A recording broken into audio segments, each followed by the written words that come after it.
Okay, so this is a video that everybody can benefit from, but is geared more towards advanced lifters, right? If you're watching this video, it means you are using either dumbbells or you're doing one of our gym programs, right?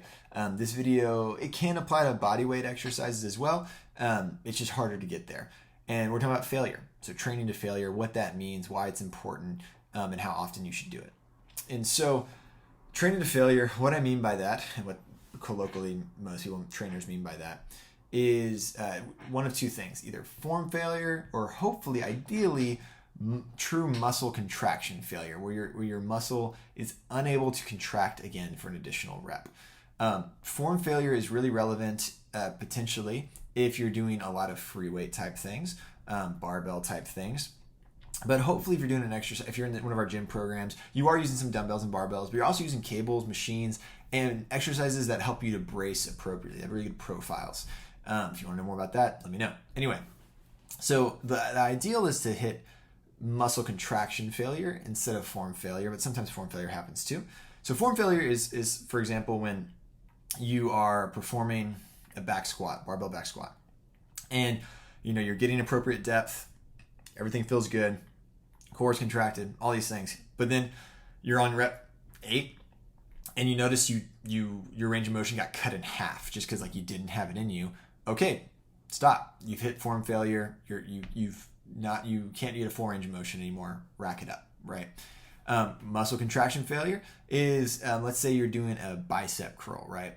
And you are on the 8th and 9th rep, and all of a sudden you're flexing. Hopefully you don't do bicep curls like this. It's just doing it for the video. And all of a sudden you physically can't flex any more than this, right? You brace appropriately. You're not cheating. Your shoulder's not engaged, but you can't contract anymore. That's true muscle failure. So why is this important?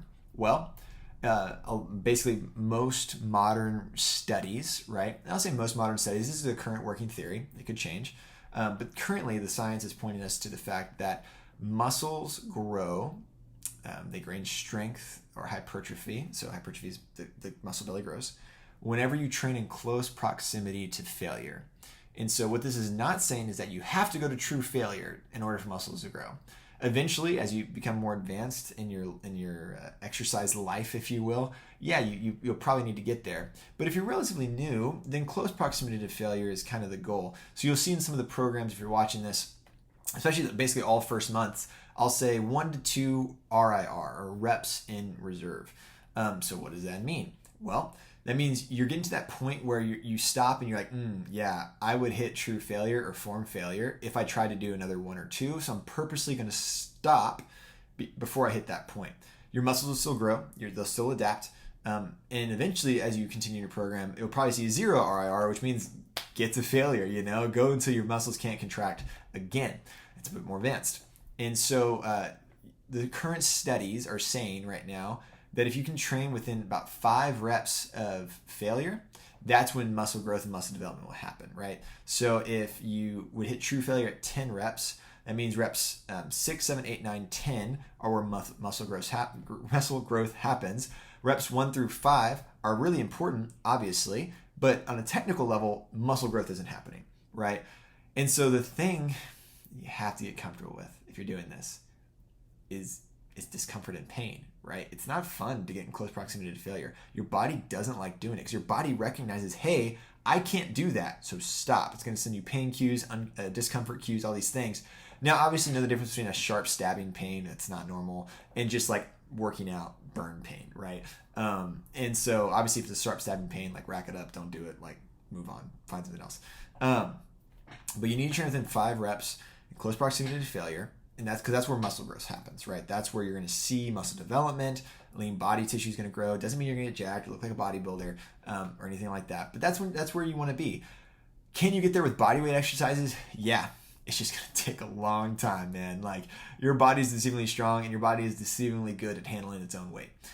So you'd have to do a lot of bodyweight squats to get to that point. So typically when you're doing bodyweight or Tabata or a circuit style training, which might be included in your program, you're not going to see me program, 0 or 1 or 2 or 3 RIR. I'm just going to give you a range to shoot for and then move on, or a time to shoot for and then move on.